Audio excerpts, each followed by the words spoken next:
Hi everyone, అందరూ ఎలా ఉన్నారు? ఇవాల్టి వీడియో స్పెషల్ అమ్మ చేసిన నాన్ వెజ్ పికిల్స్ రెసిపీ మీ అందరి కోసం. చికెన్ పికిల్ కోసం 1 kg చికెన్ తీసుకొని చిన్న చిన్న పీసెస్ గా కట్ చేసి బాగా వాష్ చేసి బాయిల్ చేసుకొని పక్కన పెట్టుకోవాలి. దీనికి కావాల్సిన ఇంగ్రీడియంట్స్ ధనియాలు, జీలకర్ర, మిరియాలు, మెంతులు, ఇలాచి అండ్ ఫెనల్ సీడ్స్ అంటే సోంపు ఫ్లేవర్ కోసం యాడ్ చేసుకొని బాగా ఫ్రై చేసుకొని గ్రైండ్ చేసి పక్కన పెట్టుకోవాలి. ఈ లోపు కడాయి పెట్టుకొని అందులో ఆయిల్ వేట్ చేసుకుని ఇందాక బాయిల్ చేసిన చికెన్ పీసెస్ అందులో వేసుకొని కొద్దిగా ఫ్రై చేసుకోవాలి.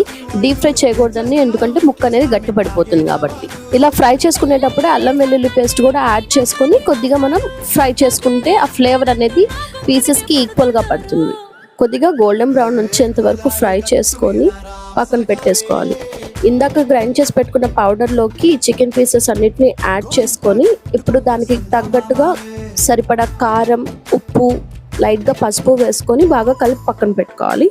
అండ్ ఫైనల్లీ ఆయిల్ కూడా యాడ్ చేసుకొని మొత్తం మిక్స్ చేసుకోవాలి. అండ్ స్పైసెస్ ఏమైనా తగ్గినట్టు అనిపిస్తే మన టేస్ట్కి తగ్గట్టు మనం యాడ్ చేసుకోవచ్చు అండి, ఉప్పు కానీ కారం కానీ.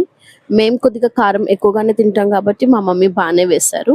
అండ్ ఫైనల్లీ అంతా కలుపుకొని చల్లారాక కొద్దిగా నిమ్మకాయ పిండుకుంటే టేస్ట్ అనేది బ్యాలెన్స్ అవుతుంది.